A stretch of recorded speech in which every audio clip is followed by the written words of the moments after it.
ये explicit implicit समझाइए। इस पे मैंने एक दो रील्स मुझे कुछ लोगों ने भेजी। एक सज्जन थे या कोई महिला से मैं भूल रहा हूँ, वो कह रहे हैं कि अब तो ये हो गया है कि अगर भेदभाव मेरे मन में भी है तो मुझ पर कंप्लेंट हो सकती है क्योंकि इम्प्लिसिट लिखा हुआ है। हाँ, मतलब इसीलिए कहते हैं कि कानून को पढ़ते हुए भाषा की समझ अच्छी होना बहुत ज़रूरी है।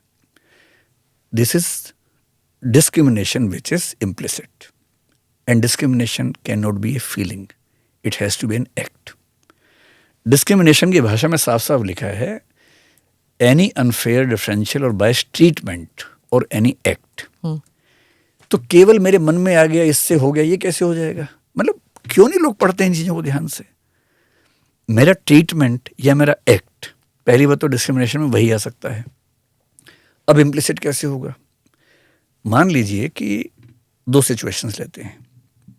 मैं अपनी कंपनी के लिए इंटरव्यू कर रहा हूं और एक वैकेंसी है, 2 लोग आए, या मान लेते हैं कि 5 वैकेंसी हैं, 6 लोग आए और 6 लोग इक्वली कॉम्पिटेंट हैं, सबके सब बढ़िया हैं।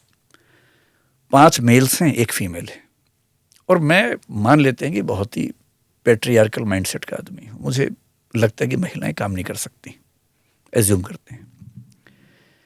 But that lady is equally competent as these 5 men are. अब मेरे पास 2 तरीके हैं उसको हटाने के। एक मैं क्या बोलूँगा, सबको बुलाऊंगा, बोलूँगा यार देखो ऐसे तुम सब बराबर हो, पर औरतें मुझे पसंद नहीं है, तो ऐसे मैडम भागो यहाँ से। दूसरा, मैं सबको नंबर देते हुए उस महिला को जानबूझ से 1 नंबर कम दे दूंगा, कहूँगा नहीं, ईजियर वे कहूँगा, और अच्छी बात, बल्कि उसको बुला के बोलूँगा कि मैं तो दिल से चाह रहा था कि आपका हो जाए, but somehow the panel was not happy with you. This is also discrimination जी। This is not my feeling only, this is an act, this is a treatment with somebody. पर उसको प्रूव करना मुश्किल है। हाँ, प्रूव करने की बात बाद में आएगी। पहली बात है कि हम डिफाइन तो करें। कभी कभी इम्प्लिसिट एक्ट को भी प्रूव करना आसान हो जाता है। ये तो इंटरव्यू की बात थी। अगर रिटन टेस्ट हो तब, और रिटन टेस्ट का रीवैल्यूएशन करवाया जाए तब तो प्रूव हो जाएगा। और अगर उस लड़की के पास बाकी लड़कों की तुलना में सारे के सारे फैक्टर्स ज़्यादा बेहतर हों, तब भी सिलेक्शन उसका नहीं हुआ, तारीफ करने के बाद भी नहीं हुआ।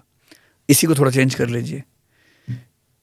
5 लोग योग्य हैं काफ़ी, वो 6ठी लड़की उन सबसे ज़्यादा योग्य है। उसके मार्क्स ग्रेजुएशन में, मास्टर्स में, PhD हर चीज़ में बेहतर हैं, बोलने में बेहतर है, किताबें ज़्यादा लिखी हैं उसने, लेक्चरर का इंटरव्यू है। इंटरव्यूअर्स के दिमाग में बैठा हुआ कि लड़के को ही सिलेक्ट करना है, और ये कह के कि बेटा तुमने बहुत मेहनत की but you could not answer all the questions properly, so we could not select you. अगर उस इंटरव्यू की वीडियो रिकॉर्डिंग भी हो रही हो साथ में, which can be seen by anyone और at least by few people who are eligible for that, और उसके सारी डिग्रीज हम देख रहे हैं, सारे मार्क्स देख रहे हैं, सारा नेट JRF सब देख रहे हैं, then it can be proved as well कि उसके साथ एक डिस्क्रिमिनेशन हुआ है जो इम्प्लिसिट है। सो इम्प्लिसिट डिस्क्रिमिनेशन इज नॉट कि मेरे मन में आ गया तो मैंने हो गया।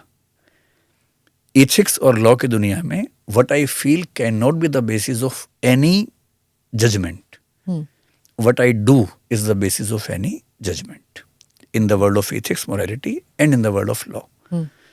तो मैंने मन में सोचा इससे क्या होगा, और बड़े अच्छे 2-3 लोग मैंने देखा कि रील में कह रहे हैं कि मैंने मन में सोच भी लिया तो हो गया अन्याय और मुझ पर केस हो जाएगा। आपने कहा कि कोई फेक न्यूज़ भी ऐसे चलते हैं, मतलब सब कह रहे हैं कि किसी ने कहा कि मैं दलित हूँ इसलिए मुझे रिजेक्ट कर दिया गया प्रपोजल के लिए, ऐसी बातें भी हो रही हैं कैंपसेस में, और फिर कैंपसेस में डिवीजन हो जाएगा क्योंकि अब ये स्क्वाड्स बनेंगे, तो स्क्वाड्स देखेंगे कि कहाँ पे हुआ है, कहाँ पे डिस्क्रिमिनेशन नहीं हुआ है। तो इससे क्या होगा, ग्रुप्स बन जाएंगे, क्योंकि अगर मैं अपने ग्रुप के साथ नहीं रहूँगी तो मेरे कास्ट का जो प्रोटेक्शन मुझे मिल रहा है वो नहीं होगा, चाहे GC हो चाहे किसी और कास्ट का हो।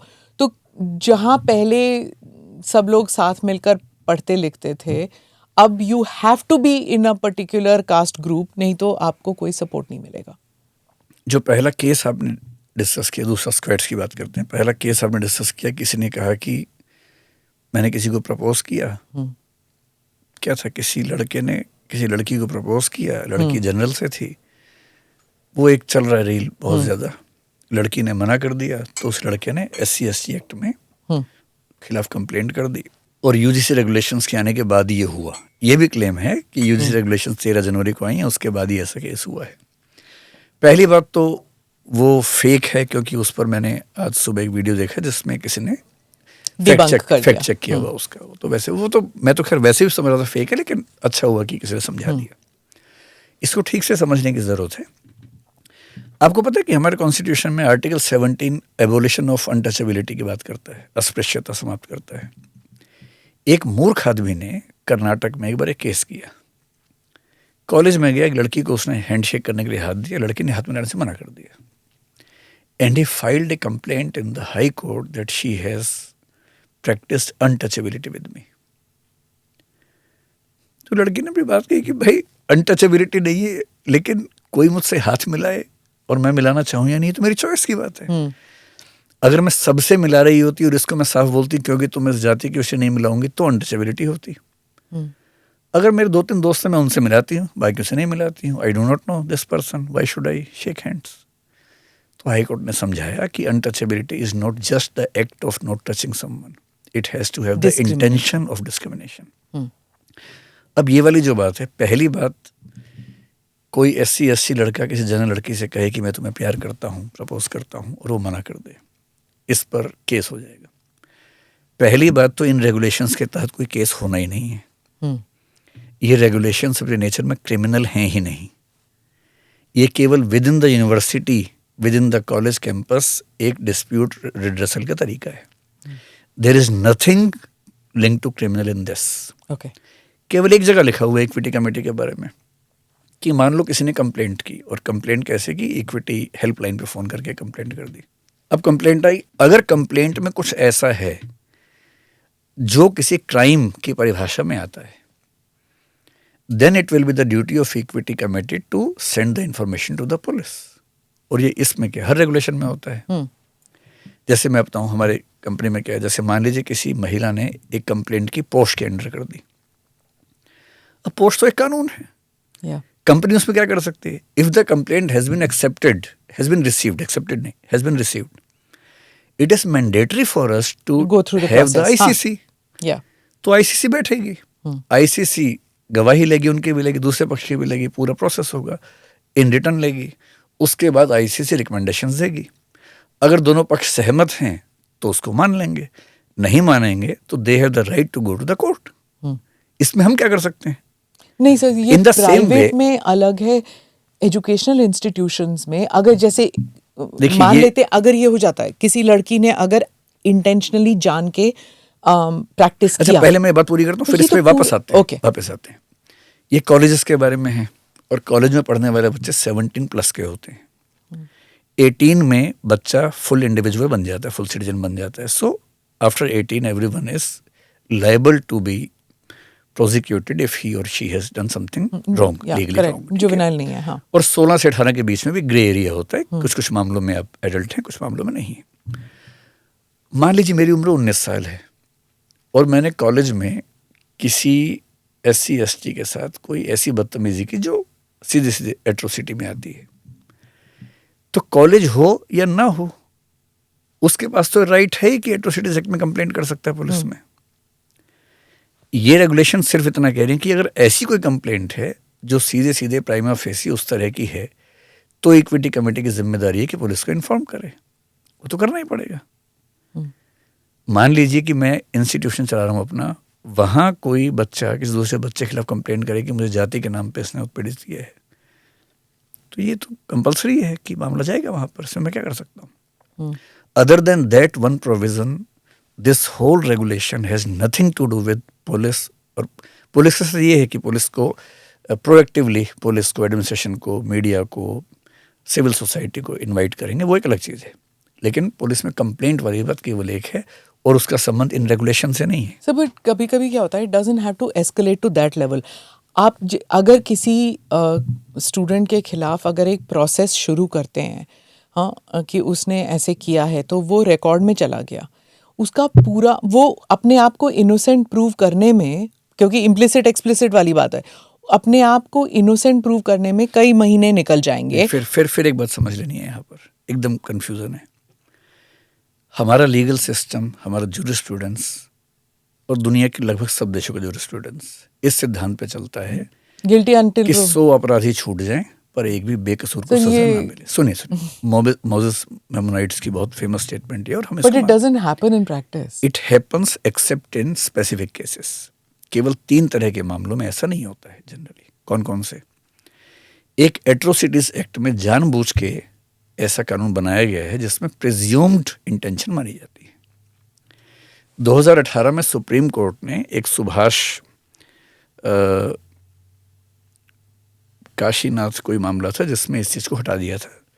बहुत हंगामा हुआ था। फिर पार्लियामेंट ने फिर से पास किया जो प्रिवेंशन ऑफ एट्रोसिटी एक्ट है 89 वाला, 18 में फिर से पास हुआ। अब भी वही। पर सुप्रीम कोर्ट ने 2020 के पृथ्वीराज चौहान वाले मामले में फिर से थोड़ा सा बैलेंस कर दिया है कि इतना ब्लंटली आप नहीं कर सकते। दूसरा आईपीसी सेक्शन 498A में था, विवाहित महिलाओं के पक्ष में था, क्योंकि एक अंडरस्टैंडिंग थी कि विवाहित महिला अपना घर छोड़ के रहती है वहाँ पर, तो संभावना है कि टॉर्चर हो रहा हो, तो उसको थोड़ा सा ज़्यादा प्रोटेक्शन देना चाहिए। मिसयूज़ हुआ, यूज़ भी हुआ, अनयूज़ भी हुआ। ऐसी हज़ारों महिलाएं होंगी जिनके साथ टॉर्चर हुआ होगा पर वो कंप्लेंट नहीं कर पाई होंगी। ऐसी भी होंगी कि टॉर्चर हुआ कंप्लेंट की, और कुछ ऐसी भी होंगी कि टॉर्चर नहीं हुआ तब भी कंप्लेंट की। बड़े सारे थोड़ा सा सीनियर सिटीजन्स के भी बड़े सारे ऐसे रूल्स हैं जो मिसयूज हो जाते हैं। होते हैं ना, और मिसयूज होगा इससे रूल ना बना, ये भी अपने आप में एक बहुत ही दिक्कत की बात है। लेकिन एट्रोसिटीज एक्ट वाली बात इन रेगुलेशंस में नहीं है। इसमें कोई इम्प्लाइड मीनिंग नहीं है कि मान के चलेंगे गिल्टी है ही ये व्यक्ति, इसमें ऐसी कोई कंडीशन नहीं, इसमें तो लिखा ही नहीं है। और मेरे तो क्रिटिक इन रेगुलेशंस को लेके जो है उसमें ये भी है कि उनको प्रोसेस लिखना चाहिए साफ साफ। कोई टाइमलाइन भी तो देना होना चाहिए ना। टाइमलाइन दे रखी है, टाइमलाइन दी हुई है, इतने 3 महीने में 2 महीने में खत्म करे, टाइमलाइन दे रखी है कि जैसी कंप्लेंट आएगी 24 घंटे में इक्विटी कमेटी बैठेगी, 15 दिन के अंदर रिपोर्ट देगी, उसके 7 दिन के अंदर एक्शन होगा, ये दिया हुआ है। उसके 30 दिन के अंदर अपील का राइट है, और उसके 30 दिन के अंदर ओम्बुड्समैन अपील को फाइनल कर देगा, वो सब लिखा हुआ है। बल्कि टाइमलाइन बहुत फास्ट है। ये क्रिटिसिज्म है कि जल्दबाजी के चक्कर में ऐसा ना हो कि नहीं, इक्विटी कमेटी में जो कोरम है 4 मेंबर्स का है, वो 10 के 10 बैठेंगे। स्टूडेंट्स कहते हैं कि इसका मिसयूज बहुत होगा, because what they are saying is कि जैसे पीएचडी के लिए 2 पोजीशंस हैं, हाँ, एक जीसी का होगा या एक SC ST का होगा, तो because there are only 2 positions, किसी के अगेंस्ट अब इजीली कह दो कि इसने he has violated, he has done discrimination, उसके 6 महीने तो निकल गए अपने आप को इनोसेंट प्रूव करने में, एंड इन दैट प्रोसेस किसी और को मिल जाएगा। नहीं, मतलब ये एप्रीहेंशंस हैं, हो सकता है कि सच हो, मेरी समझ में ऐसा नहीं है। क्यों नहीं है? इस कानून में कहीं ऐसा नहीं लिखा है रेगुलेशंस में कि अगर कंप्लेंट हो गई तो हम तब तक गिल्टी मानेंगे जब तक आप बेकसूर साबित ना हो, जैसा कुछ भी नहीं है। कंप्लेंट से क्या है, मेरे खिलाफ कोई 10 FIR करवा दे, इससे क्या फर्क पड़ता है? जब तक साबित ना हो उस FIR की क्या वैल्यू है मेरे लिए? फेक केसेस बोल रहे हैं स्टूडेंट्स कि हमारे अगेंस्ट हो जाएंगे, हो सकते होंगे फेक केसेस, लेकिन उन फेक केसेस की वैल्यू क्या? और मैं तो इस बात का समर्थक हूँ, इसके ड्राफ्ट रेगुलेशंस में जो सेक्शन 10 था या पैरा 10 था, वो साफ साफ था कि अगर फॉल्स कंप्लेंट है तो उस पर एक्शन होना चाहिए। और मेरा मानना है कि फॉल्स कंप्लेंट्स के बारे में एक मैट्रिक्स होना चाहिए कि अगर कोई फॉल्स कंप्लेंट कर रहा है और ये दिख रहा है कि जानबूझ के कर रहा है, सीरियस टाइप से कर रहा है, तो अलग अलग लेवल की पनिशमेंट्स होनी चाहिए। सिर्फ ये कह के, देखिए ड्राफ्ट रेगुलेशन में साफ साफ लिखा हुआ था कि अगर कोई फॉल्स कंप्लेंट करेगा तो पेनल्टी होगी, और यदि वो सीरियस हुआ या बार बार हुआ तो उसके खिलाफ और सीरियस एक्शंस लिए जाएंगे। फाइनल रिपोर्ट में रेगुलेशंस में वो हट गया है। मैं मानता हूँ कि वो होना चाहिए था, लेकिन वो होने ना होने से ज़्यादा ज़रूरी क्या है कि प्रोसीजर जो है, SOP जो है, वो साफ साफ लिखा होना चाहिए। जैसे इसमें सिर्फ इतना लिखे कंप्लेंट कोई भी कर सकता है, पर कंप्लेंट करने के लिए आपको एविडेंस देना है कि नहीं देना है, नहीं लिखा हुआ है, लिखना चाहिए। ऐसे मामलों में एविडेंस कैसे देंगे आप? देखिए ये ज़माना बहुत बदल गया है, ये आज का ज़माना है जिसमें CCTV कैमरा होना, CCTV तो बहुत दूर की बात है। चश्मे में कैमरा है, फ़ोन में कैमरा है, एक पेन के अंदर कैमरा लगा हुआ है, पेन में आप ऑडियो डिवाइस यूज़ कर सकते हैं।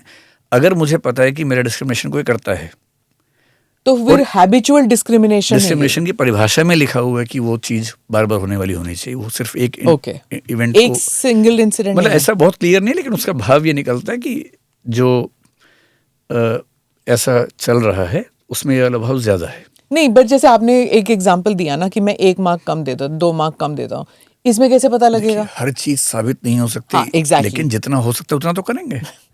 और अगर एक टीचर के बारे में 50 लोग कंप्लेंट करें कि हम सबके नंबर कम हैं, इन सबके नंबर ज्यादा हैं, एकदम विजिबल है, तो सवाल तो उठ ही जाएगा। तो यही फिर SC ST प्रोफेसर्स वगैरह कहते हैं कि हमारे अगेंस्ट हो जाते हैं स्टूडेंट्स, GC वाले स्टूडेंट्स हमारे अगेंस्ट हो जाते हैं, जो स्टूडेंट्स कहते हैं कि प्रोफेसर्स हो जाते हैं हमारे अगेंस्ट। ये रेजिमेंटेशन मेरे ख्याल से कुछ समय तक के लिए हमारे कैंपसेस की एक नेसेसरी इविल है। क्योंकि आज ही मैं एक ऑपेड हम पढ़ इससे रही बच थी नहीं सकते। कि एक ऐसी कैटेगरी की जो प्रोफेसर हैं, उन्होंने लिखा है, ऑपेड कॉलम लिखा है, और कहती हैं कि she just came to class, university professor हैं, शी केम टू क्लास और उन्होंने कहा कि जस्ट स्टूडेंट्स ऐसे ही रैंडमली पूछा, what is your view about Ambedkar, Baba Saheb Ambedkar, and majority of the students in the class said he took away our right for education. हालांकि class में बैठे हुए हैं, he took away our right for education. So she said कि हम अपने schools में पढ़ाते नहीं हैं why Ambedkar was necessary and what he did for us. So that is why the students who have already come to the university feel that Baba Saheb Ambedkar is a villain. हाँ, ये feeling मैंने देखा है कि general मतलब सवर्ण समाज में बहुत ज़्यादा है। और बहुत इंटरेस्टिंग बात है, महिलाओं में भी फीलिंग ठीक ठाक है। जबकि मैं कई बार मजाक में कहता हूँ कि अम्बेडकर साहब ना होते तो शायद सवर्ण महिलाएं भी अपने घरों में चूल्हा चौका कर रही होती। जो उन्होंने विमेंस एजुकेशन के लिए किया। यूनिफॉर्म सिविल कोड जो हिंदू समाज के लिए आया, उन्हीं की वजह से आया। और कैसे आया? हिंदू महिलाओं को जितने राइट्स मिले हैं वो 1954-55 के जो 4 एक्ट्स हैं वो उनकी वजह से आए थे। और कौन लाया था उनको? मतलब उन्होंने रिजाइन कर दिया था उसके विरोध में कि एक्ट नहीं आ रहे थे, फिर नेहरू जी को लाने पड़े फाइनली।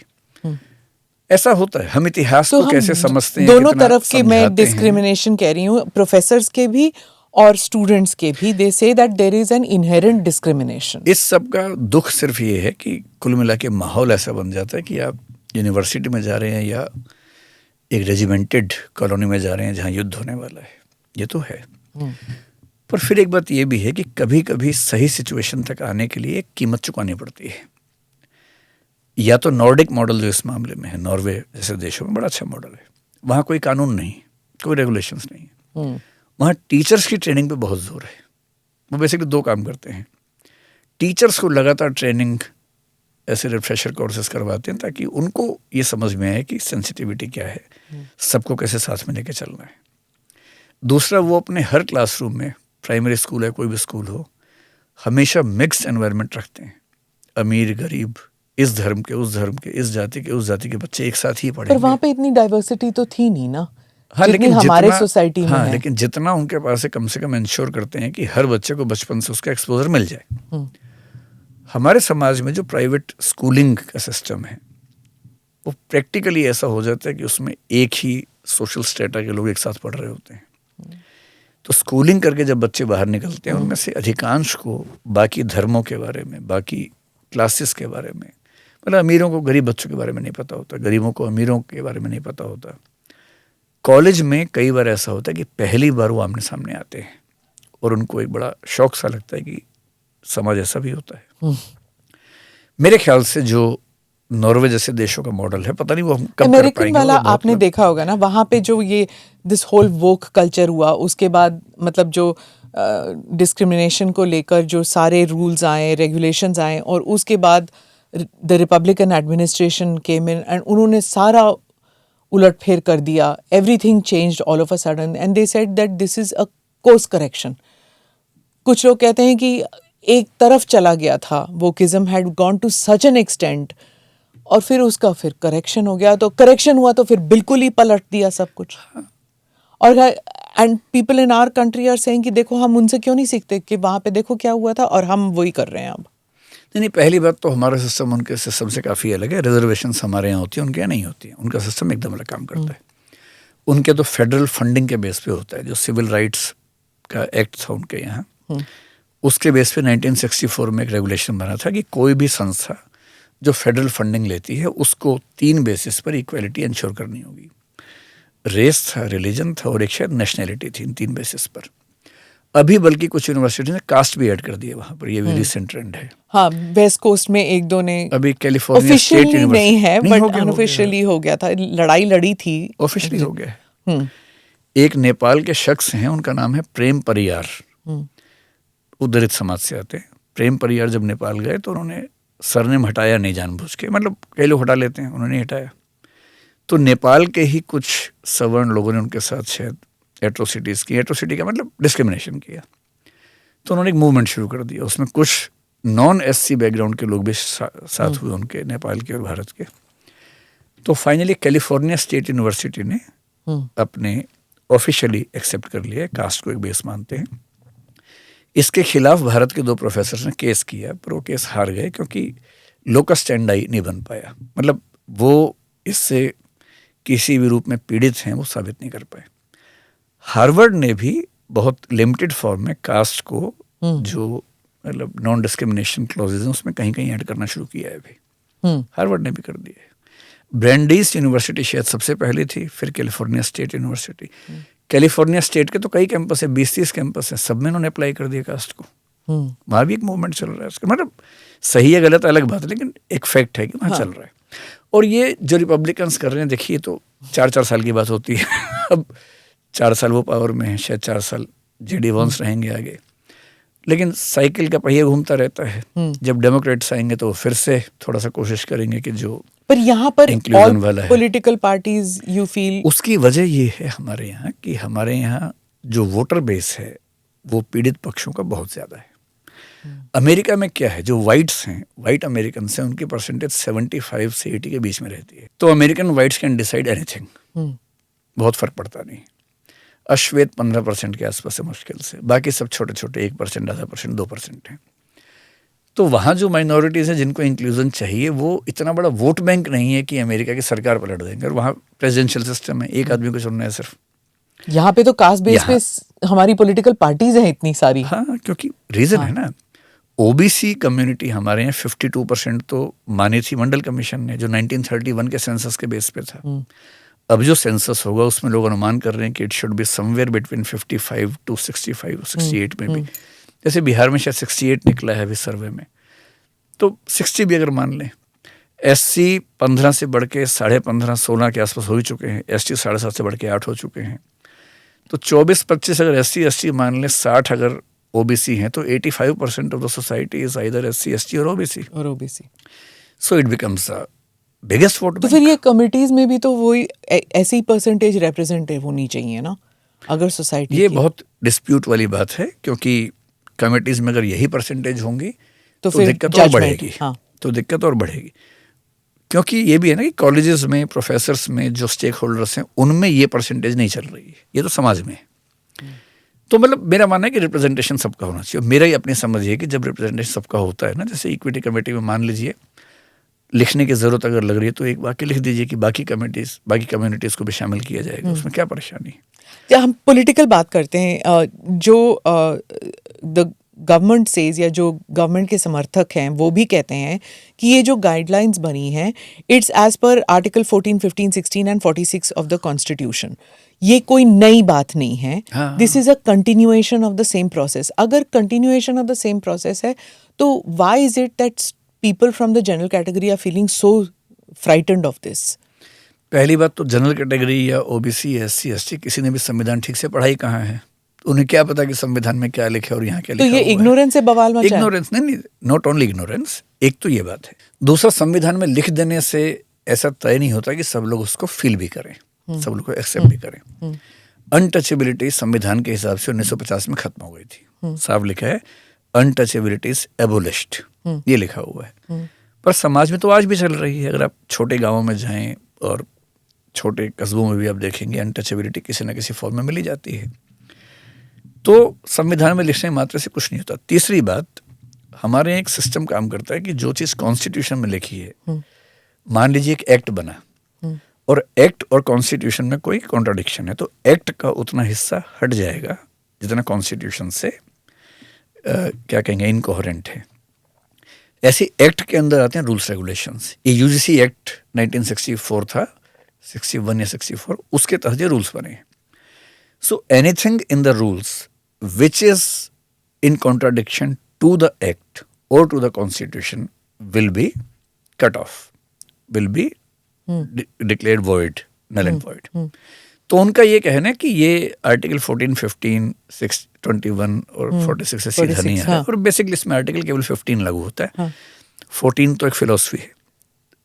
जो भी रिजर्वेशन एजुकेशनल इंस्टीट्यूशंस में है, that has to do with article 15 and to some extent article 46, that's it. So this is just operationalising existing rules, क्या ये आप मानते हैं, या फिर ये sideways entry of new regulations हैं?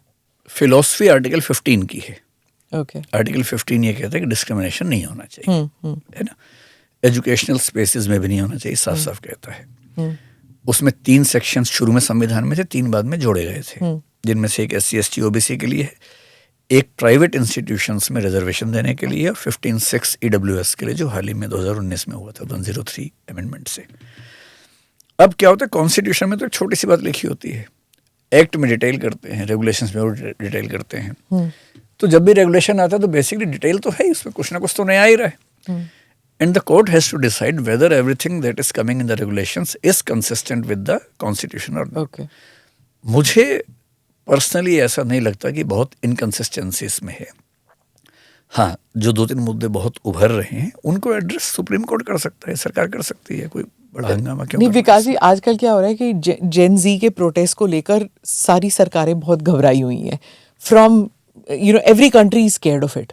और अगर ये जेन जी रास्ते पर उतर आए, क्योंकि छोटी सी चिंगारी होती है, अगर ये जेन जी अगर प्रोटेस्ट पर उतर आते हैं, और पहले भी हमने देखा हुआ है, जैसे आपने कहा मंडल एजिटेशन के टाइम भी देखा हुआ है, उसके बाद भी SC ST एक्ट को लेकर कितनी सारी हुई, फिर रिवर्सल्स हो जाती हैं। आप क्या समझते हैं, इज दिस इमोटिव इशू, इस पर भी हो सकता है ऐसा काम? मुश्किल है मेरे हिसाब से तो। मुझे मतलब भारत में जेन जी का बहुत बड़ा मूवमेंट होगा, मुझे इसी पे डाउट है। देखिए, भारत का मतलब क्या है, 150 करोड़ की आबादी है। जेन जी का मतलब है 1997 से 2012, 15 साल में जो पैदा हुए बच्चे, अगर जेन जी को हम टेक्निकल ले रहे हैं तो 70 साल की एवरेज एज मान ले तो एक जो 10 साल का ग्रुप है उससे 20 करोड़ की आबादी है, 15 पे 30 करोड़ की आबादी मान लीजिए, तो 30 करोड़ लोग जेन जी में आने चाहिए मोटे तौर पर। साउथ इंडिया इसमें शामिल होगा नहीं। नॉर्थ ईस्ट, साउथ इंडिया में जो कास्ट स्ट्रक्चर है एकदम अलग है।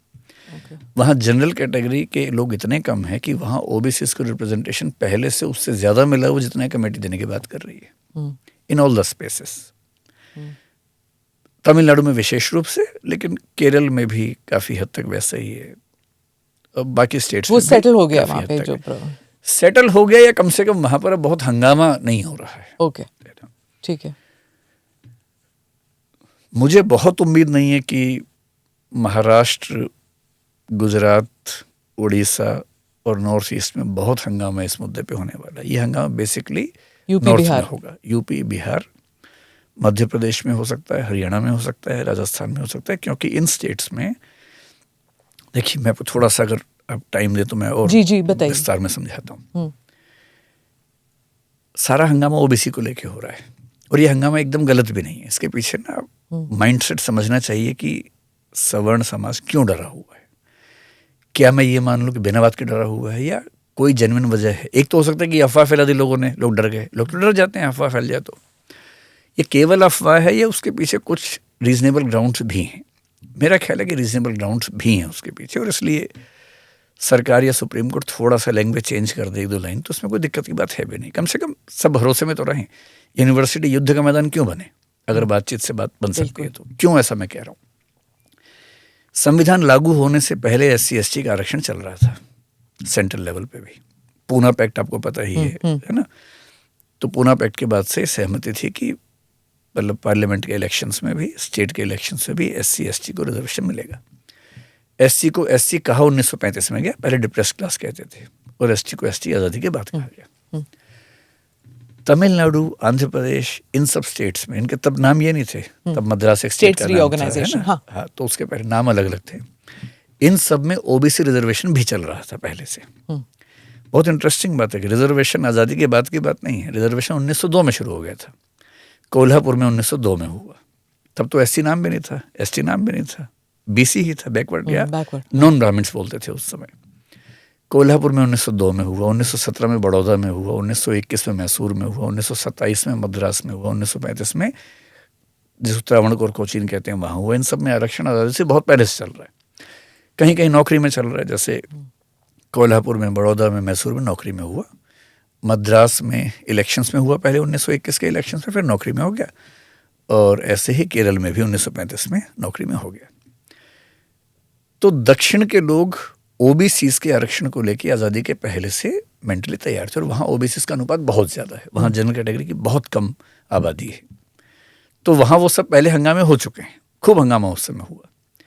विश्वेश्वरैया जो कि दीवान थे मैसूर के महाराजा के, वाडियार के विश्वेश्वरैया, जिनको हम इंजीनियर्स डे मनाते, जिनके लिए बड़े महान इंजीनियर थे, दीवान का मतलब पीएम, मैसूर महाराजा के पीएम थे, मेरिटोक्रेसी के समर्थक थे, ओबीसी आरक्षण के घोर विरोधी थे।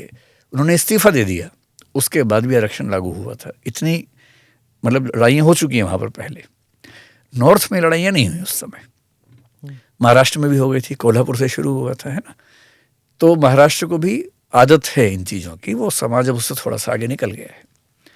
नॉर्थ में क्या हुआ है, ये लड़ाइयाँ 1970s के बाद शुरू हुई हैं। पहले कांग्रेस का एक छत्र राज रहा, 70s में थोड़ा सा हुआ, 80s के अंत में आते आते बहुत ज़्यादा हुआ जब मंडल कमीशन आया। और मंडल कमीशन आने की बैकग्राउंड पता है कि जब जनता पार्टी 1977 के बाद आई 2 साल के लिए, उन्होंने मंडल कमीशन बनाया, मंडल कमीशन की रिपोर्ट आ गई, इतने में इंदिरा गांधी की सरकार आ गई।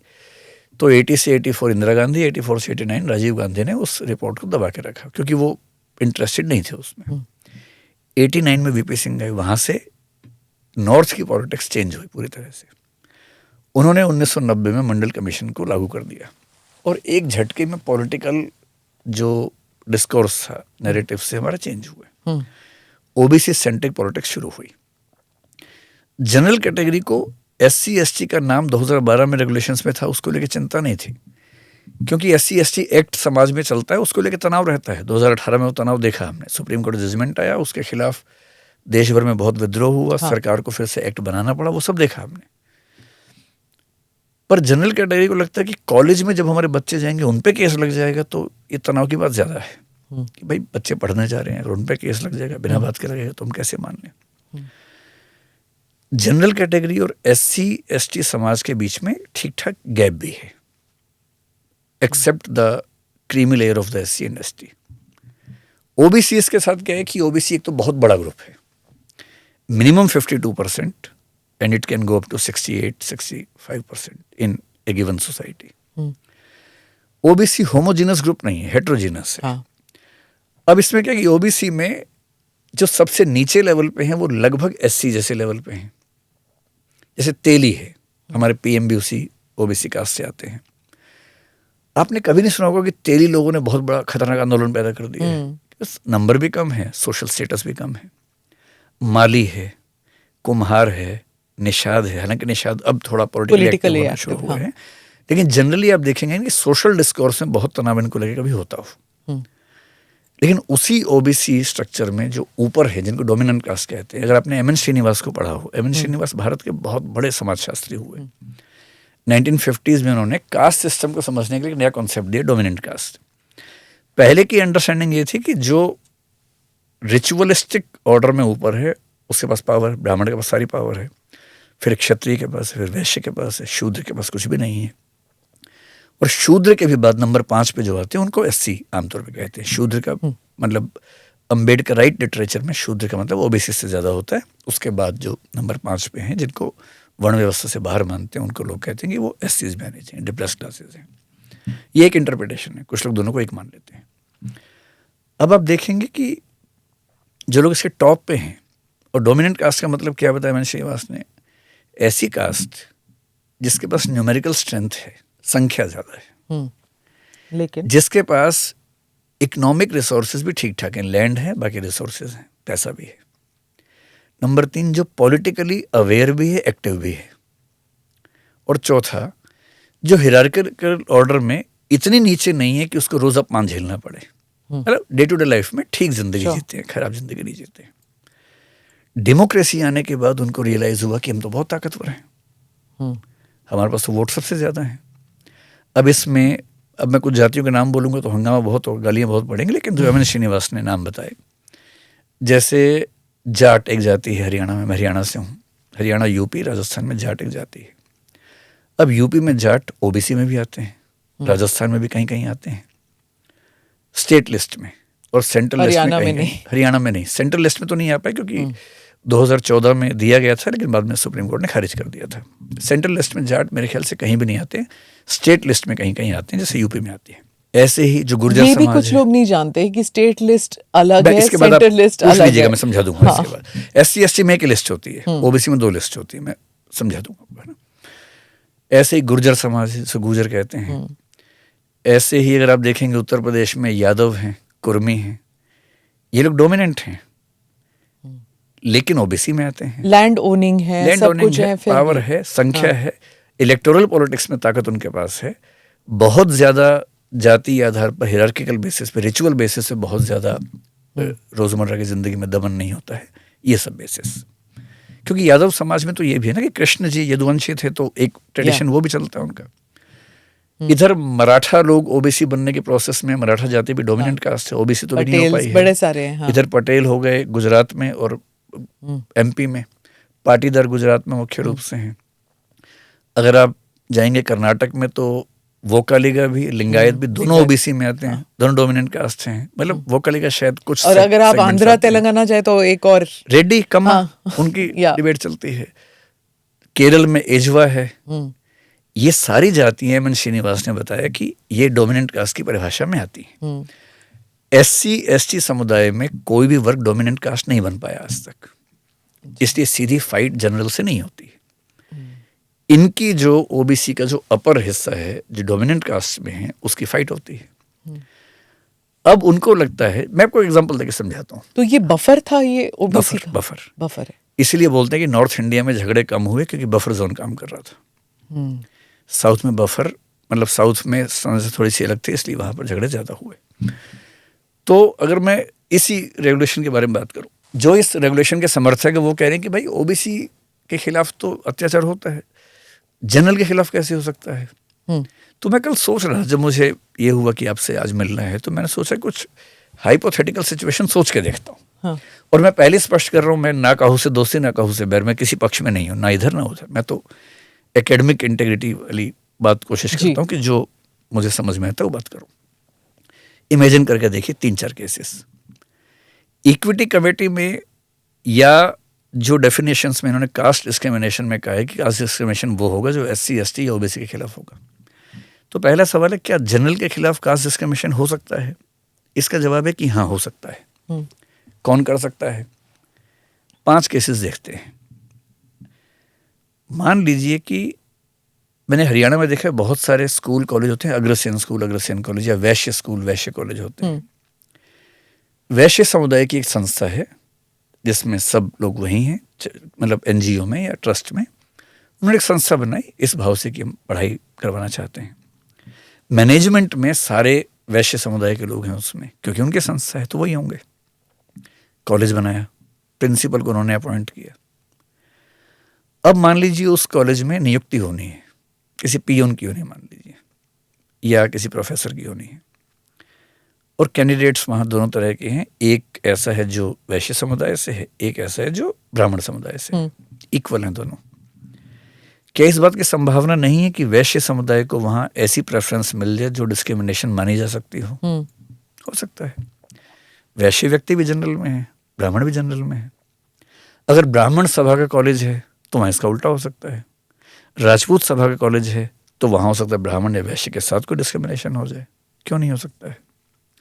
सो जनरल डिस्क्रिमिनेटिंग अदर जनरल, ये हाइपोथेटिकली संभव, तो हाइपोथेटिकल क्या, ऐसा होता ही होता है। हाँ। अब इसको और आगे बढ़ाते हैं। ओबीसी में कोई डोमिनेंट कास्ट है मान लीजिए, एज्यूम करते हैं कि महाराष्ट्र में मराठा समाज ने एक संस्था बना रखी है, Chhatrapati Shivaji Maharaj educational trust. Assume कर रहे हैं, ऐसा है नहीं, मुझे नहीं पता, मैं इमेजिन कर रहा हूँ। मराठा लोग या तो ओबीसी में हैं या कुणबी का मान लीजिए ऑलमोस्ट इक्वल लेवल पे हैं, उन्होंने बना रखी है। उन्होंने अपने समाज के, या अगर मराठा के ओबीसी स्टेटस पे डाउट है महल का साहब भी, तो मान लीजिए कि उत्तर प्रदेश में जाट समाज ने संस्था बनाई। कॉलेज का नाम ही जाट कॉलेज है, मैंने देखे ऐसे कॉलेज, नाम ही जाट कॉलेज होता है ना, जाट कॉलेज है। जाट ट्रस्टीज हैं सारे के सारे, जाट ओबीसी में भी आते हैं। उस कॉलेज में एक वैकेंसी है, सिलेक्शन कमेटी में सब लोग या तो जाट समुदाय के हैं या उन्होंने डिसाइड Nominate किया है, हाँ। नॉमिनेट किया है, उसमें एक व्यक्ति जाट है, एक व्यक्ति ब्राह्मण है, दोनों इक्वल है मान लेते हैं, सिलेक्शन किसका होगा? जाट का होगा। और जाट ओबीसी में है, ब्राह्मण तो जनरल में है। क्या किसी खास सिचुएशन में ओबीसी जनरल के खिलाफ डिस्क्रिमिनेशन कर सकता है? यानी हाइपोथेटिकली इसका आंसर यस हो सकता है। हाँ। अब मान लीजिए कि मिजोरम में चले गए आप, मिजोरम में 94% आबादी एसटीज की है। मान लीजिए कि वहां के एसटी समाज ने कॉलेज शुरू किया हुआ है, उस कॉलेज में एज्यूम कीजिए कि 94% लोग एसटी ही पढ़ते हैं, 5-6% लोग जनरल पढ़ते हैं, जिनमें से कुछ उत्तर भारत से गए हुए हैं। उत्तर भारत का जनरल व्यक्ति मिजोरम के एक एसटी मैनेजमेंट के कॉलेज में अगर पढ़ रहा है तो उसके साथ रेशियल, लिंग्विस्टिक और कास्ट बेस्ड डिस्क्रिमिनेशन, इनजस्टिस होने की संभावना है या नहीं? है संभावना। तो पहली बात तो हाइपोथेटिकली ये संभव है कि डिस्क्रिमिनेशन जनरल के साथ भी हो जाए। हाँ, ये जैसे इम्पॉसिबल नहीं है। बंगाल में आउटसाइडर कहा जाता है, आउटसाइडर वाला भी हर जगह होता है, हर जगह होता हाँ, है। होता हाँ, है, ठीक बात है। ये कश्मीरी कहते हैं कि हमारे साथ होता है, हाँ, जब भी होता है। अटैक होता है कश्मीर हाँ, में तो तो उन पे हमारे अगेंस्ट हो हमला जाता लग है। जाता है। ये वैष्णो देवी वाला कॉलेज वाला उस केस किस्सा में भी भी ऐसा उसमें हुआ भी। है। हाँ, तो हाइपोथेटिकली ऐसा हो सकता है। अब अगर ऐसा हो सकता है और डिमांड सिर्फ इतनी सी रेगुलेशंस में है कि भाई हमें भी या तो कास्ट वाला पैरा हटा दो, या लिखो caste based discrimination will be defined as any discrimination against anyone because of his or her caste status. Not upper and lower. हाँ। और अगर लिखना है कास्ट वाला तो फिर रेस वाला क्यों नहीं लिख रहे? वो भी तो लिखो, लैंग्वेज वाला भी लिखो, रिलीजन वाला भी लिखो, वो सब आपने छोड़ दिया, आपने एक ही क्यों लिखा? जनरल कैटेगरी के लोगों के डरने की एक वजह तो ये है कि ऐसी पॉसिबिलिटीज उनको बताई जा रही है। But just world wide affirmative action जब होता है तो वो मेजर डिस्क्रिमिनेशन किस चीज की हो रही है? वो मेजर डिस्क्रिमिनेशन जैसे ब्लैक एंड व्हाइट की, वो मेजर डिस्क्रिमिनेशन हो गया क्योंकि डाइवर्सिटी वाइज वहां पे इतने मुस्लिम थे नहीं, तो they didn't bring religion into it, right? या क्रिश्चियन नॉन क्रिश्चियन वाली रिलीजन भी है शायद उनके यहाँ। हाँ, पर जो अफर्मेटिव एक्शन affirmative ज्यादा action blacks को जेंडर लेके, पे था और ब्लैक एंड व्हाइट पे था, रेस पे था एंड ब्लैक क्योंकि एंड रिलीजियस मूवमेंट्स हुए नहीं उस तरह नहीं से। थी। So they did that affirmative action. आपने वेस्ट एशिया में तो देखा ही नहीं, हार्डली एनीथिंग। देखिए अमेरिका में ना लिंग्विस्टिक डाइवर्सिटी है, हाँ, ना रिलीजियस है। सो हर स्टेट में सब अंग्रेजी बोलते हैं। हाँ, पर यहाँ पर मल्टीपल डाइवर्सिटीज। हाँ, एक तो माइनॉरिटीज की डेफिनेशन हम आज तक तय नहीं कर पाए हैं। सुप्रीम कोर्ट के डिसीजन भी इसमें बहुत मुझे अच्छे नहीं लगे इस मामले में। कह रहे हैं कि 50% से कम जो है उसको माइनॉरिटी मान लेंगे। अब सवाल ये है कि जम्मू कश्मीर में माइनॉरिटी हिंदू क्यों नहीं माने जाएंगे? हाँ, लक्षद्वीप में हिंदू माइनॉरिटी क्यों नहीं माने जाएंगे? आप माइनॉरिटी को स्टेट वाइज क्यों नहीं डिफाइन कर सकते हैं? करना चाहिए। स्टेट के अंदर भी अगर लेजिटिमेट और रीजनेबल ऐसी बाउंड्रीज हैं, हाँ, तो उसमें भी होना चाहिए, करना चाहिए। तो मैं इसलिए कह रहा हूँ कि जो यहाँ जनरल है उत्तर भारत में और जिसके पास पावर है, हो सकता है वही मिजोरम में जाके एक माइनॉरिटी हो जाता हो सकता है कि एक हिंदू जो उत्तर भारत में मेजोरिटी है लक्षद्वीप में जाके माइनॉरिटी हो जाए, नागालैंड में जाके माइनॉरिटी हो जाए, मेघालय में जाके माइनॉरिटी हो जाए, कश्मीर में माइनॉरिटी हो जाए। तो जैसे अभी SIR हो रहा है तो साथ साथ ये भी अगर हो जाएगा, अगर हमको कास्ट बेसिस का इंफॉर्मेशन मिलेगा तो इसमें affirmative action will it be possible? नहीं, डेटा तो SIR से नहीं, डेटा तो जो अब नहीं, सेंसस जैसे होगा उससे SIR में मिलेगा। कह रहे हैं ना, हाँ। जैसे SIR में डेटा बाहर निकला है, अगर हम जब सेंसस होगा जब उसका डेटा हमारे पास हाँ, निकलेगा एकदम तो होगा, हाँ। हाँ, इस पर अगर इसी बात पर इतना बवाल मचा है तो जब सेंसस होगा उस पर जब हमको डेटा मिल जाएगा तो नहीं, सेंसस पर क्यों बवाल होगा? सेंसस पर एक ही बवाल था, कास्ट बेसिस पे होना चाहिए, वो मान लिया सरकार ने। हाँ, तो जब वही तो मैं कह रही हूँ, जब कास्ट का इंफॉर्मेशन निकलेगा हाँ, तो उस पे भी तो फिर there will be trouble on that, isn't it?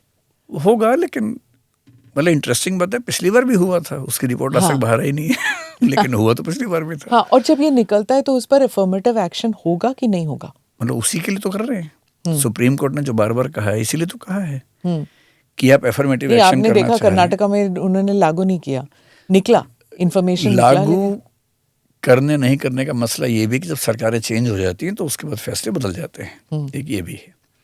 लेकिन बिहार ने जब सर्वे किया उस समय भी इसलिए किया कि सरकार उस समय थोड़ा पार्टी लाइन अलग हो गई थी। हाँ।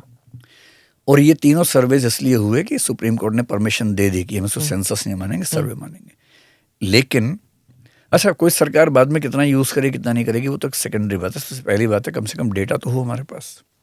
अगर आप कह रहे हैं कि हमें ओबीसी को इतना % रिजर्वेशन देना है तो कोई आपके पास प्रूव करने के लिए डेटा तो हो कि ऐसी वो तो वही तो कंडीशन मैं है। कह रही हूँ, इसमें भी डेटा मिलना बहुत मुश्किल है। जब कहते हैं ना कि girls drop out of college या फिर SC/STs drop out of college because of discrimination. अब इसका डेटा तो है नहीं कि क्या डिस्क्रिमिनेशन की वजह से। जब मैं उसी बात पे आती हूँ कि ये प्रूव करना बहुत मुश्किल है। बहुत मुश्किल है, लेकिन हर चीज़ प्रूव ना हो तो भी कम से कम उसके डेटा कलेक्शन होता तो फिर रहे। डिफॉल्ट मैकेनिज्म हम यही सोचते हैं ना कि अगर आप SC/ST से हो और आपने ड्रॉप आउट किया है तो आपके अगेंस्ट डिस्क्रिमिनेशन हुआ है। अगर आप जनरल कैटेगरी के हो तो आप ड्रॉप आउट करें तो इसकी वजह से ऐसा मत नहीं है। सोचिए। लेकिन एक बात और सोच के देखिए, मान लीजिए कि उत्तर भारत के सभी कॉलेजेस में SC/ST का ड्रॉप आउट एवरेज मान लेते हैं कि 30% है और जनरल का मान लेते हैं कि 10% है, ठीक है। पर अगर एक खास कॉलेज में वो ड्रॉप आउट 30 से बढ़ के 45 हो गया हो, तब आप क्या करेंगे? So it's not about meaning or interpreting every dropout as the case of discrimination. But if the number of dropouts or percentage of dropouts in two different colleges is very much different, then we have to find out some other explanation. और वहाँ हो सकता है कि ये ज़्यादा संभावना दिखे कि यहाँ शायद कुछ ऐसा हुआ है। तो क्या ये गाइडलाइंस काफ़ी हैं ये पता करने के लिए? काफ़ी नहीं, लेकिन जैसे इसी में एक बात और देखें कि मान लीजिए मैं सोशल साइंसेस का विद्यार्थी हूँ तो उसमें डेटा की बड़ी वैल्यू होती है। मुझे अचानक एक थिंकर याद है जिन्होंने सुसाइड पे स्टडी किया था, 26,000 केसेस स्टडी करके बड़े इंटरेस्टिंग जजमेंट दिए थे। मैं इसी पर आपको एक बात बताता हूँ। मान लीजिए एक कॉलेज है, उस कॉलेज में SC/ST का ड्रॉप आउट 30% होता है एवरेज, ठीक है। 10 साल का डेटा मैंने निकाल लिया, 30, 29, 31, 30.5, 29, 45, 48, 50, 30, 28, 29। अगर ऐसा डेटा है तो क्या ये कहना ज़रूरी है कि उन 3 साल में कुछ हो रहा था जो हम छिपा रहे हैं? So I am not saying every data will give you insights, but the differences, deviation in data can give you some insights. और ये इनसाइट्स भी हो सकता है कि एक्शनेबल ना हो कि आप सीधे किसी पे एक्शन ले लें, पर आप प्रोएक्टिव तो हो सकते हैं। और इस रेगुलेशन में अच्छी बात है कि इसमें बहुत सारे प्रोएक्टिव मेजर्स भी हैं। पिछले रेगुलेशन से प्रोएक्टिव कुछ भी नहीं था, उसमें सिर्फ एक एंटी डिस्क्रिमिनेशन ऑफिसर था और एक इक्वल अपॉर्चुनिटी सेल थी, नाम की थी। कितना अच्छा इसमें इक्विटी एम्बेसडर्स बनाए हैं। हर डिपार्टमेंट में, हर कैंटीन में, हर हॉस्टल में एक ऐसे व्यक्ति को अपॉइंट करेंगे जो भरोसेमंद है, जो वहाँ पर माहौल को ठीक रखने की कोशिश करेगा कि भाई झगड़े ना हो इस तरह के। फिर इक्विटी स्क्वाड वर्ड से मुझे दिक्कत हो रही है। हाँ, वर्ड थोड़ा बेहतर होना चाहिए था। इट साउंड्स लाइक कि आप पुलिस फोर्स लेके आ रहे हैं। हाँ, तो वर्ड गलत है, इनका वर्ड थोड़ा ठीक कर देना चाहिए इक्विटी स्क्वाड के बदले। लेकिन इक्विटी स्क्वाड इस काम के लिए नहीं जा रहे कि वो जजमेंट देंगे। आपने बीच में ऐसा बोला, मुझे लगा कि आपके मन में ये भाव है। इक्विटी स्क्वाड का काम ये नहीं है। पर जब स्क्वाड होता है ना तो द मेंटालिटीज की ये डंडे लेके मोटरसाइकिलों में जाएंगे और इनका काम ये है नहीं। हाँ, इक्विटी स्क्वाड में रिप्रेजेंटेशन रखा है और क्या है कि जो उस कॉलेज के हिसाब से ठीक हो वो वहाँ की कमेटी तय कर लेगी। उसका काम सिर्फ ये है कि जहाँ जहाँ पर ये खतरा ज़्यादा है, जैसे मान लीजिए किसी कॉलेज में दलित बच्चों की शिकायत है कि पानी हम पीते हैं तो उनको मना करते हैं, तो जहाँ पानी है वहाँ पर इक्विटी स्क्वाड के लोग बीच में विजिट करते रहे कि कोई ऐसा इंसिडेंट तो नहीं हो रहा। कुछ कहना नहीं है, केवल देखना है, हो रहा है तो वहाँ पर थोड़ा सा स्टेप लेना है। तो स्क्वाड शब्द थोड़ा ज़्यादा भारी पड़ गया है। फिर इक्विटी कमेटी इसमें बहुत ही प्रोएक्टिव है। और असली बात, अच्छा ये सारे झगड़े जो हो रहे हैं, अगर मुझसे कोई पूछे, कल मैंने किसी को सुना तो वो कह रहे थे कि ये सरकार खुद करवा रही है, तो मैं इतना तो कॉन्स्पिरेसी थ्योरी में विश्वास नहीं करता हूँ। ताकि रोल बैक हो। हाँ, क्योंकि सुप्रीम कोर्ट के दबाव में लाना पड़ गया। रोल बैक कैसे करें, तो हंगामा करवा दो ताकि रोल बैक करने का आधार बन जाए। कुछ लोगों ने, मुझे नहीं लग रहा, मुझे लग रहा है कि मतलब ये ऑर्गेनिक है। ऑर्गेनिक भी नहीं है, ऑर्गेनिक नहीं लग रहा। मैं जो कहूँगा बहुत अलग इंटरप्रिटेशन आपको लगेगी। मुझे लग रहा है कि यूनिवर्सिटीज़ और कॉलेजेस के जो प्रिंसिपल और वीसीज वगैरह हैं वो करवा रहे हैं इसको। क्यों करवा रहे हैं? इतनी कंप्लायंसेस इसमें जितनी आज तक उनको करने का अभ्यास नहीं है। इतनी कंप्लायंसेस है।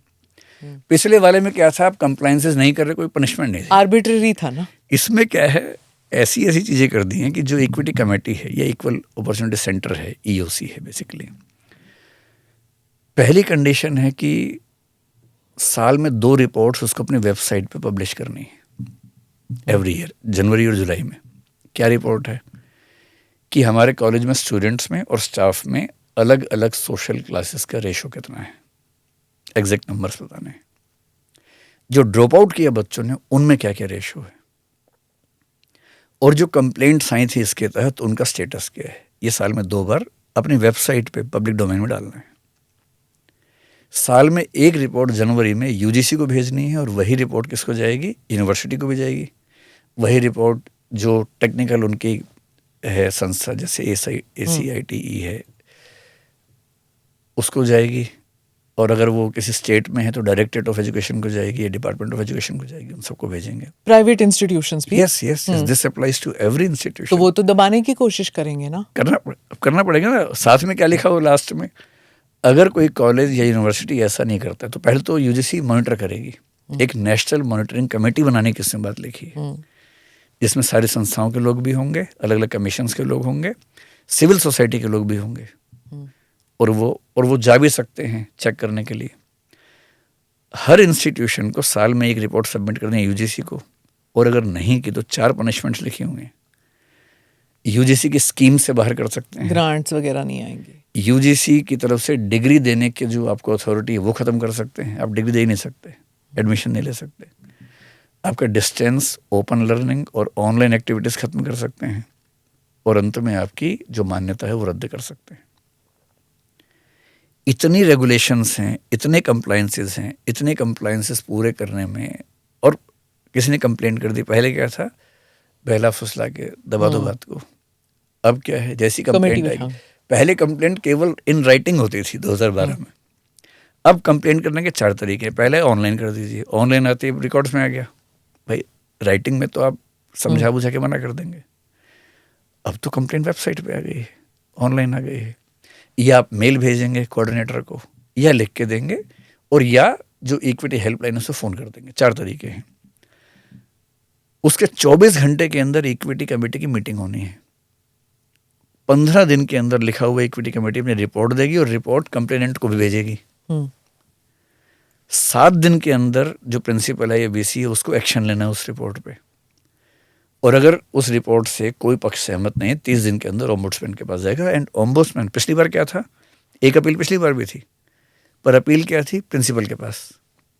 टीचर ने गलत व्यवहार किया, आप अपील करेंगे तो प्रिंसिपल देखेगा उसको। मतलब पहले एंटी डिस्क्रिमिनेशन ऑफिसर रिपोर्ट बनाएगा, आपको ठीक नहीं लग रही, प्रिंसिपल से अपील कीजिए, प्रिंसिपल उस पर करेगा। बात कॉलेज की कॉलेज में रहेगी या यूनिवर्सिटी में ही रहेगी। अब जाएगी ओम्बुड्समैन के पास, जो यूनिवर्सिटी कॉलेज से बाहर का आदमी है। इतने कंप्लायंसेस हैं कि यूनिवर्सिटीज़ को जो लोग चला रहे हैं, कॉलेज जो लोग चला रहे हैं, उनको देख के घबराहट हो रही होगी, और मुझे लगता है कि वो बहुत खुश होंगे कि किसी तरह से ख़त्म हो जाए। और इसलिए आप देखेंगे कई लोग क्या डिमांड कर रहे हैं, संशोधन नहीं चाहिए, पूरा वापस लो। संशोधन 2 लाइन का है। अगर जहाँ OBC वाला लिखा है, अगर उसको ठीक कर लेंगे तो बाकी तो कोई दिक्कत है नहीं अधिकांश लोगों को। लेकिन कई लोग आप देखेंगे डिमांड करेंगे पूरा वापस लो, और पूरा वापस इसलिए लो कि इतनी कंप्लायंसेस को मैनेज करना आसान नहीं होने वाला है। पर पॉलिटिकली पूरा वापस तो कर नहीं सकते, नहीं कर सकते। सुप्रीम कोर्ट कैसे करेंगे? सुप्रीम कोर्ट ने किया है ना। सुप्रीम कोर्ट तो 19 मार्च को पूछेगा फिर से। हाँ, तो बीजेपी का इसको पूरा। अच्छा, इसमें ये भी कह रहे हैं कि बीजेपी के लिए एक खास वोट बैंक है अपर कास्ट वोट, और वो बहुत नाराज है। एंड हमने देखा है कि ऐसे जो संशोधन होते हैं, ऐसे जो लॉज आते हैं, ऐसे जो रिफॉर्म्स आते हैं, जब तक political banking, solid political banking नहीं है, तब तक नहीं हो सकता ये। तो can BJP go against its core voter base which is general category, upper caste, ये सब? एक 20% तो होगा ना उत्तर प्रदेश में। हाँ, मतलब मुझे नहीं लग रहा कि इसमें पॉलिटिकल इन्वॉल्वमेंट इतना रहा होगा। मतलब सरकार कैसे चलती है, मैंने थोड़े दिन काम किया होम मिनिस्ट्री में, तो मुझे हल्का हल्का अंदाजा है कि मंत्रियों को रोज़मर्रा की बातों में बहुत नहीं आइडिया रहता है। हुआ ये हुआ कि भाई ड्राफ्ट बनाया यूजीसी ने, यूजीसी में जो व्यक्ति हेड है वो सरकार ने अपने हिसाब से रख दिया होगा कि हमारी समझ वाला आदमी हो। तो सरकार इतना करती है कि हेड ऑफ द इंस्टीट्यूशन हमारा होना चाहिए, बाकी वो देख लेगा। उन्होंने ड्राफ्ट बनाया, ड्राफ्ट को पब्लिक डोमेन में रखा पिछले साल 30 दिनों के लिए। सजेशंस मंगवाए, कई लोगों ने दिए। एक OBC, national OBC students committee है, उसने रिकमेंडेशन की सजेशन दिया कि ओबीसी को शामिल कर लो इसमें। पार्लियामेंट्री कमेटी में गए, संयोग से वहाँ किसी ने हंगामा नहीं किया, उनको ऐसा लगा नहीं कि हंगामा होगा, रिलीज कर दिया तो हंगामा हो गया। अब वो सोच रहे होंगे क्या करें। मुझे नहीं लगता कि बीजेपी एकदम सीधे सीधे अपने जनरल कैटेगरी के वोटर्स को डिच कर सकती है या उनसे दूर हो सकती है, बहुत मुश्किल है। क्योंकि सबको ये याद है कि एक दौर था जब द होल लोहिया मूवमेंट एक दौर चला था, उसके बाद एक दौर चला था जब वीपी सिंह और मंडल को लेकर। क्या फिर से ऐसे street protest and mass movement हो सकता है इसको लेकर? मतलब अगर ये सरकार ठीक से क्लैरिफाई नहीं करती है तो नाराजगी तो लोगों में है ही। तो ये मिस इन्फॉर्मेशन को दूर करना एक ड्यूटी भी बनता है। हाँ, बनती है। और लोगों को ना 1990 के दशक के बहुत सारी बातें याद आ भी रही हैं और सोशल मीडिया दिला भी रहा है। जब ओबीसी पॉलिटिक्स शुरू हुई थी तो कुछ नारे बहुत पॉपुलर हो गए थे, तिलक तराजू और तलवार, इनको जूते मारो चार। अब वो बार बार सोशल मीडिया पे आ रहा है। उसी समय एक वो भूरा बाल साफ करो जब बिहार में चल रहा था, तो ऐसे अजगर एक कॉम्बिनेशन बना था नॉर्थ में, हरियाणा राजस्थान वगैरह में। हालांकि जिन्होंने वो नारा दिया था वो सब बदल चुके हैं, वो तो फेवर अब मायावती जी ब्राह्मणों को लेकर बात कर रही हैं, लालू जी ने भी वो बंद कर दिया। मायावती जी को ब्राह्मणों से कभी दिक्कत नहीं थी, क्योंकि इस बात को समझिए कि जो बीच में हैं ओबीसीज, उनके ऊपर वाले हिस्सों को दिक्कत सवर्णों से होती है, नीचे वाले हिस्सों को दिक्कत दलितों से होती है। वो बफर जोन वाली बात। इसलिए एससी एसटी के जो झगड़े होते हैं ज्यादा यादवों के साथ होते हैं। इसलिए BJP plus BSP is possible, but BSP plus SP is not possible. तो वो सोशल, उनका वोट बैंक अलग अलग है ना, उनका आपसी जो रिश्ते हैं उस तरह के हैं। इसलिए यू डोंट सी कि एक और दौर चलने वाला है, जिस तरह एक आंदोलन के लिए लोग इकट्ठा हो रहे हैं सोशल मीडिया पर। कम से कम सोशल मीडिया का आंदोलन सड़कों पर सस्टेन कर पाएगा, मुझे सीए तो ऐसे ही शुरू हुआ था, अग्निवीर प्रोटेस्ट भी ऐसे ही शुरू हुए थे। सीए कितने सड़कों पर चला, दिल्ली के एक छोटे से इलाके को छोड़ दिया, वो तो कोविड हो गया ना, इसलिए बंद हो गया। एक ही इलाके में कितना चला था, कितनी जगह चला था। मतलब ऐसा मास मूवमेंट की पूरा देश हिल जाए, ऐसा थोड़ा था।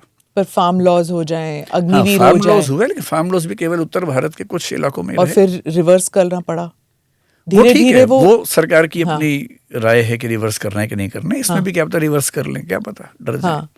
लेकिन मेरे ख्याल से लोग रिवर्स करने की मांग भी नहीं कर रहे, लोग सिर्फ इतना चाह रहे हैं कि उसमें 2-3 बातें ठीक कर लें। और भाषा थोड़ी सी बदलने में क्या परेशानी है? किसी का अगर मन का भय खत्म होता है तो क्या परेशानी। और ओबीसी डोमिनेंट कास्ट को लेके थोड़ा सा भय जनरल कैटेगरी के लोगों में है, ये बात तो इंडियन सोशियोलॉजी में मानी जाती है। तो ऐसे रिश्ते रहे हैं। और हमारा बेसिक पर्पस क्या है? बेसिक पर्पस ये तो है नहीं कि ओबीसी के लोग जनरल को डिस्क्रिमिनेट कर सकें। हम तो कोई भी नहीं चाह रहा है ऐसा। चाह तो यही रहे ना कि कोई किसी को डिस्क्रिमिनेट ना करे। और यूनिवर्सिटी या कॉलेज कैंपस में ये भाव आना ही क्यों चाहिए कि मुझे भेदभाव करना है? तो अपर लोअर को हटा दो, जस्ट राइट डिस्क्रिमिनेशन, है ना। जहां आपने एक्स्ट्रा वर्ड्स डाले वहां पर ये दिक्कतें हो जाएंगी। जैसे आपने ईडब्ल्यूएस वाली बात कर दी, तो वहां पर भी हो कम से कम कंसिस्टेंसी हो पूरे डॉक्यूमेंट में, कि जो चीज लिख रहे हैं हर जगह सेम हो। और यदि एक बेस पे आप लिख रहे हैं तो बाकी बेसिस पे भी कम से कम लिखें कुछ। विकास जी, हमने पहले भी ये बात की हुई थी about generational trauma, generational benefits, generational discredit. अगर किसी एक जनरेशन ऑफ शेड्यूल कास्ट को आईएएस में मिल गया, एडमिशन हो गई, कोटा हो गया, सब कुछ हो गया, why should the benefit go to the next generation? का वहाँ पर रोक नहीं लगाना चाहिए? अगर किसी को कॉलेज एडमिशन मिल गया बिकॉज ऑफ कास्ट, उसके बाद क्या उनके बच्चों को भी बेनिफिट्स मिलने चाहिए? कहाँ पर, where will this end? Will there be a point where one can decide कि अब we have empowered schedule caste in our country, हमें रिजर्वेशन बंद करना चाहिए? क्या कभी भी कोई भी पार्टी ये डिसीजन ले सकती है, at least in our lifetime? देखिए, ईडब्ल्यूएस और ओबीसी में तो जनरली एक जनरेशन के बाद रिजर्वेशन नहीं मिलता है। कारण ये है कि क्रीमी लेयर, ओबीसी में अगर कोई आईएएस बन गया, आईपीएस बन गया, तो क्रीमी लेयर में आ ही जाते हैं उसके बच्चे, अनलेस कि वो बहुत जुगाड़ करके वो रास्ते निकाले कि रिज़ाइन कर दे उस समय और रेंटल इनकम दिखाए, एग्रीकल्चरल इनकम दिखाए, एग्रीकल्चरल इनकम दिखाए और बच्चे ओबीसी बन जाए। ऐसे कुछ केसेस बहुत पॉपुलर हुए भी थे, रेयर होते हैं। ईडब्ल्यूएस में अगर कोई कमा रहा है ज़्यादा पैसे, तो उसके बच्चे ईडब्ल्यूएस नहीं हो सकते नॉर्मली, अनलेस कि वो बहुत बड़ा खिलाड़ी कोई हो, आसान नहीं है। कर देते हैं ना, नौकरी छोड़ देते हैं 2 साल के लिए, 1 साल के लिए, हाँ, जब वो मतलब मेरा ख्याल है कि सरकार को इन पे थोड़ा सा रेगुलेट कर देना चाहिए इन चीज़ों को। SC ST में फिलहाल ऐसा नहीं है। SC ST में एक कॉन्सेप्ट होता है सब क्लासिफिकेशन या सब कैटेगराइजेशन। एक डिबेट है संविधान शुरू होने के समय से ही कि क्या हम SC ST के अंदर सब क्लासीफाई कर सकते हैं, कि कुछ लोगों को नहीं मिलना चाहिए, कुछ को मिलना चाहिए। 2004 में एक बहुत फेमस केस था, EV चेन्नैया नाम से केस था, जिसमें सुप्रीम कोर्ट ने फॉर सम रीजंस ये डिसाइड किया कि वी कैन नॉट सब क्लासीफाई और सब कैटेगराइज SC एंड ST। जबकि 1992 में जब मंडल कमीशन वाला केस हुआ, जिसको मंडल केस कहते हैं जनरली, उसका नाम कुछ और था, उस केस का बड़ा फेमस नाम था, इंदिरा साहनी केस बोलते हैं। सुप्रीम कोर्ट ने ही उसमें OBCs की बात करते हुए क्रीमी लेयर को कंपल्सरी किया था। But after 12 years of that judgement, when it came to SC ST in EV Chinnaiah के, supreme court said there should be no sub classification in the SC ST। उनको doubt ये था कि states को permission दे देंगे तो दिक्कत होगी, क्योंकि SC ST की लिस्ट केवल सेंटर बनाता है, OBC की लिस्ट स्टेट्स भी बना सकते हैं, तो उनको वो डाउट था। 2024 में, अभी 1.5 साल पहले, एक दूसरा केस था Devinder Singh versus state of Punjab. Supreme court ने सरप्राइजिंगली ये अनाउंस कर दिया है, 7 जजेस की बेंच थी, 6-1 से फैसला आया कि SC ST में भी सब क्लासिफिकेशन हो सकता है, विच इफेक्टिवली मीन्स कि क्रिमिनल भी आ सकता है। आप ये भी कर सकते हैं कि SC ST को इतनी जनरेशन्स के बाद या 1 जनरेशन के बाद या 2 के बाद रिजर्वेशन का बेनिफिट नहीं मिलेगा। अभी तक सरकार चाहती तो भी नहीं कर सकती थी, लेकिन 2024 के जजमेंट के बाद सरकार चाहे तो कर सकती है। अब सवाल है कि सरकार चाहेगी या नहीं चाहेगी, तो इस पर तो सरकार ही बता पाएगी। सरकारों को तो भाई डेमोक्रेसी में क्या होता है, हर चीज़ को पॉलिटिकल बेनिफिट से देखना पड़ता है, जोड़ना पड़ता है। आप मुझसे मेरा ओपिनियन पूछेंगे तो मेरा मानना है कि हाँ, अब वो 1 जनरेशन पे करना है कि 2 पे करना है, IAS या फर्स्ट क्लास सर्विस पे करना है या क्लास 2 सर्विस पे करना है, लेकिन कोई लिमिटेशन होनी चाहिए कि 1 या 2 जनरेशन से अगर बेनिफिट मिला है तो वर्टिकली उस फैमिली में बेनिफिट्स मिलने बंद हों, ताकि वही बेनिफिट्स उसी समाज के कमज़ोर लोगों को मिल सके।